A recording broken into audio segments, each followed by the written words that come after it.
Katta qizim 18 yoshda. Uni bitta bola bilan munosabati borligini bilib qoldim. Nima qilganim ma'qul? Umuman gapimga kirmayapti. Nima qilishni istayapsiz 18 yoshdagi qizga?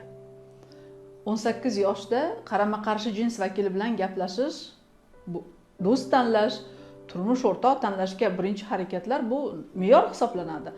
Onalar shunday paytda o'zini yo'qotib qo'yadi, go'yoki qizi kim bilandir gaplashsa yomon qiz bo'lyapti degan bitta katta xavotirlarga tushadi. Aslida esa siz 18 yoshli qizingiz bilan do'st, dugona, sirdosh bo'lishingiz kerak edi allaqachonlar.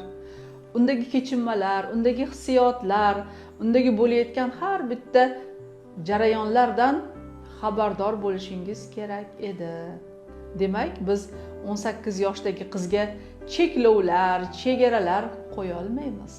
Biz u bilan dildan ona, bola bo'lib gaplashamiz. Madomiki u sizning eng yaxshi tarbiyangizni olgan bo'lsa, demak, u yaxshi bir yigit bilan gaplashayotgan bo'lishi mumkin.